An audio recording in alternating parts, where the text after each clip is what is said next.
Let's pay some respect. All right. Get your Kobe Bryant stories going in the chat. Beat it up in the comments. 1978. That's crazy. You know why that's crazy? Because I'm 1974. So whenever you see this, obviously this was not natural causes, but still, you see somebody dying who lived such a full life and they're younger than you, your mortality comes to mind, comes to question. To 2020. Okay. Everybody, look at the Black Mamba. First thing first is I always love this story of how Black Mamba, because I'm an LA dude. So if you guys know DeAnthony Thomas, remember him? Yeah, kick returner, running back, Crenshaw High School. He was called the Black Mamba. Snoop gave him that nickname growing up. Snoop Dogg, right? And so he was so big, Black Mamba in LA. I don't know if the world knew about him yet at Crenshaw. He was so big that I took time out to just go see him play in high school. Real spit. Didn't know anybody else on the team. I knew Crenshaw because that's where I ran track growing up. And, you know, it was close to the house. But I just went. And then Big U, y'all know Big U. Okay, so I knew Big U for a while, 20-some years. And Big U set it up, and then I gave some shoes. I get all that stuff. I didn't get extorted because I actually knew him. But people, you know, you read the records and stuff. Y'all take it where you go. But I knew him. So I donated to the school and all that stuff. And I said, I want to go speak to the kids, and I want to meet the Black Mamba. I want to meet this kid. So I sit in the class, talking to him, same old speech, you know what I'm saying? But this group of kids, it's Crenshaw, so they're not looking at colleges with balance. It's all about sports. Nothing about academics, nothing about networking, nothing about location. So I'm like trying to talk them into that. They like eye rolling me. I'm like, all right, I get it, big dog. Now I said, now where's DeAnthony Thomas? I didn't want to lead with it. I said, where's the Black Mamba? Everybody pointed at him. And I said, you that good, huh? And he looked and they said, yeah, he is. And they played that weekend, that Friday night. So I said, I'm gonna come check you out. I want to see it. I want to see it. This is an amazing story. So then he tells me the 5 schools he was interested in. At that time, it was still SC in Oregon. He ends up going to Oregon, but he was saying that. I said, what about Columbia? Now, he went from being a cool kid that was just being respectful, kind of eye-rolling a lot of stuff, but just like nice. And then he went like this. And I said, Columbia? He looked at me like, dude, don't make me disrespect you. He was like, are you kidding me? And I tried to talk it up. He's like, are you kidding me? So anyway, I get to the game. This is all about Black Mamba get to Kobe. I get to the game. I park. If you know Crenshaw, any of you people out there, my LA locals, you park. You know the stands right there, right? Wood bleachers and all that stuff. Remember that? So I park and you can see the field, but you can also see the field through the bleachers. I hear, I'm parking. That's 1 touchdown. It was DeAnthony Thomas. We're walking in. That's 2 touchdowns, DeAnthony Thomas. We are inside, going up to the stands, saying, what's up, boy? Oh, what's up, boy? Seeing everybody just kind of back turn, but still trying to watch, but then say, what's up to everybody in the crowd? Crowd this way, he this way on the field, and you still walking straight. And you're like, what's up, what's up? When I say I ain't lying, this is the 3rd touchdown. We sit down, finally. All right, good. Got situated, we good? All right, where they at? They over there. Okay, where's the emergency exit? Right there, okay. You know, I always check the same things. How am I gonna get out of here if something go crazy? Yeah, I ain't stupid. I saw this one live. Touchdown, DeAnthony Thomas. I said, damn. That was my boy Jabari. I said, dog, this dude scored 4 touchdowns before we sat down damn near. That's the Black Mamba. Kobe got the Black Mamba nickname, I think through osmosis and all that stuff. Maybe Snoop gave it to him as well. Okay, let's put some respect on this. I'm gonna read some of these Black Mamba stories, but we gotta put some respect because a lot of times it becomes just a Kobe story, but we obviously know he lost his daughter as well, Gianna, and then other people, other parents, other kids that were going to the facility, and we actually literally played. I coached at this facility. It's called Sports Academy now, but it used to be called the Mamba Academy. It's out there in Thousand Oaks. So I coached out there basketball, and we still have our tournaments out there a lot. But it's crazy. It's crazy. And my story is this: not the Kobe story and stuff. We could do that all day, every day, because Kobe used to come on our show, Max and Marcellus, all the time and give us more time than anybody. Like literally anybody. He would come on there and stay for 2 hours, like just talk, just like life, vibe out. And then obviously off camera, off mic, our conversations, connections, and all that stuff. But the thing that really tripped me out is the day that he died. I lived in Studio City at the time. And where we lived, the kids loved it. We didn't really love it. We were on the flight pattern with helicopters, airplanes. So our kids, they go in the backyard and they're like, they're just doing that all day. But that's noise for you. And I remember that day. I remember because the real reason I remember that day is because I had a flight at like 11 o'clock or something. So I was getting up, getting ready, and about to leave the house and say bye to all the kids and family, all that stuff around 7, 8 o'clock. And then I remember looking outside, I was like, damn, thick. Like, LA sometimes gets like that where you can't even see your hand. It's like the Bay Area. That happens a lot in the Bay Area. But I was like, man, it's thick, whatever.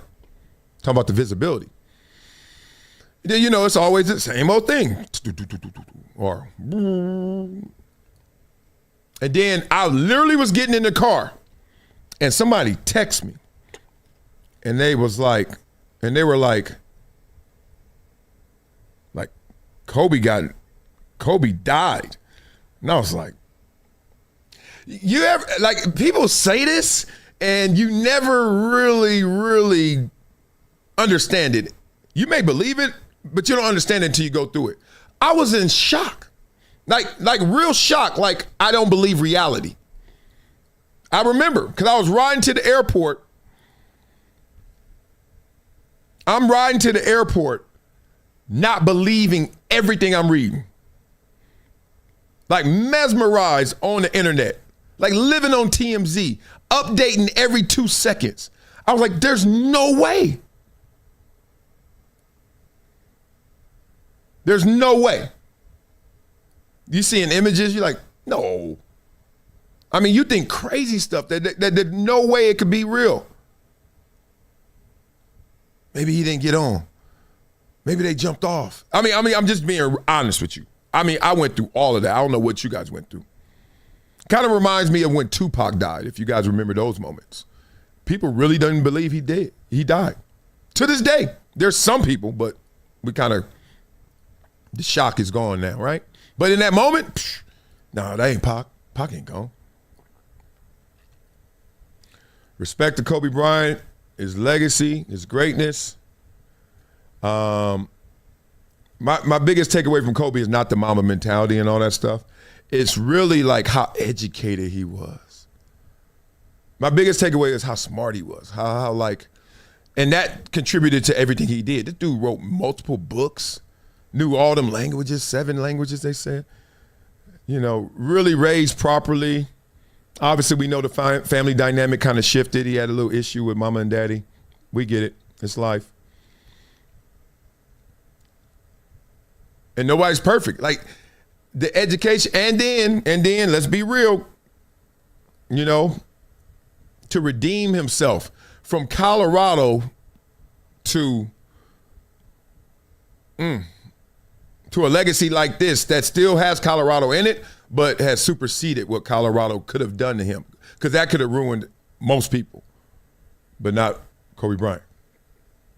Respect. So let's put some respect on Kobe Bryant's name and the stars of yesterday, because if you see this image, you know what this is. This is my favorite era of basketball, right? You guys are just missing out on some great basketball right now, some great players. I went to the Clipper game last night. We smoked Brooklyn. I don't know what. Brooklyn is not in the house. Is Brooklyn in the house? Nope. They in an apartment. They ain't got nothing over there really. But Clippers are the hottest team in the NBA, but people say this is the hottest era of the NBA. Let's hear it. So my argument is, I feel like the players of the 2000s were way more exciting to watch than now. I think the celebrity was bigger. Because, again, you didn't get replays. You can't stop rewind. There wasn't a bunch of highlights. There wasn't much social media of clips of practice. The celebrity was bigger? Yeah. We had more aura. You had to be there to see it. If you didn't see it. Is way more famous than these people. Yeah. We had way more aura. Bro. Okay, this is amazing. And watch this through line.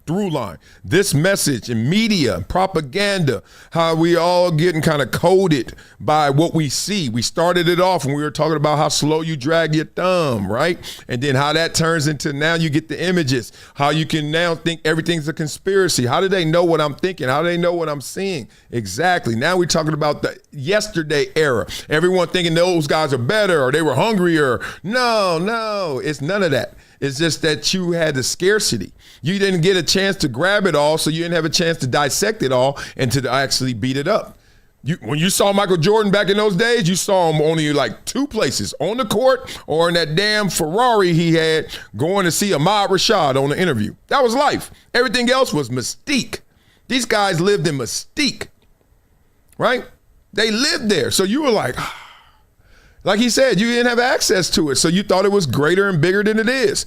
How big is Hollywood to you guys who've never been to LA? In your mind, it's like a fantasy world. Come on out here, I'll take you on Sunset. I quickly end that fantasy. You'd be like, this is it? Yep, this is it. Like you had to, if you wasn't there and seeing it, you missed all you and you just heard about it. Oh shit! And then just everybody's legendary, like just their narrative. Yeah. Bro, like, I saw this nigga score like 80. Like, word? Like, who? This nigga right here? Like, that's why we talking about Sebastian. There's never been another motherfucker come out of New York that had that type of movement the way Sebastian had. And look, that was like 20, 30 years ago. Right. Like, bro, when these dudes was rookies. What podcast is this? The dude just walked right in front of the camera like, what it do? 25 years I remember ago. following it via Slam Magazine, Inside Stuff, NBA on NBC, and I don't even know if we had cable that year. So I don't even know if I was watching it on TNT for real. So what I'm saying is, like, I was following these guys because it was him, Vincent, Jason Williams. They were like three rookies. Like everybody, like they. We was all up for Rookie of the Year. Yeah, bro. I feel like people were gonna watch. It's still the old heads. Yeah. It's still the still Steph, LeBron. Again, you gonna watch these Wemby. guys are just you gonna watch more Wemby. famous. You gonna watch Wemby. Yeah. You might watch Wemby got some aura. Jokic. You might watch Jokic. Yeah. I mean, the Okay. average, the right, average fan ain't watching. They're not as hyped on him, but like. No. All right, I'm done. That dude keep walking in there giving them water in Celsius. I love it. No, I'm serious. No, but basically, respect to Kobe Bryant, the era he came in, like to just come after Michael Jordan and actually have the world saying, you deserve the baton. Like when Michael Jordan is done and he's running his leg and he's like, stick. And at the time he was saying stick, there is no LeBron James in the NBA. Remember that, right? He's like, stick. And everybody was like, give it to Kobe. Like, make sure you're in the right lane. That's Kobe's. That's insane, dog. Dude came straight from high school. Few years in the league, and then they like, back-to-back championships. But Shaq was still the big dog. And everybody was like, no. That guy right there. That guy right there. Him. That's sick. Got to respect that. Beat up in the comments, man. Rest in peace, Black Mamba. Kobe Bryant. Nothing but love for that. Damn, he had a big brain. Big brain. Let me put you on to something that's part of my daily routine now. VINIA, not a powder, not a pill. It's the Daily Chews 2X formula. And yeah, they taste good too. It's plant-based. No stimulants, no crash, no jitters, no banned substances, no junk. It's Informed Sports certified. Just something that actually delivers. Link in description, vinia.com/Marcellus. Discount code Marcellus10 for a 10% discount. Wow. It's been a decade plus that I knew that this day was going to come. Oh, this is not hyperbole here. Because I believe the purpose.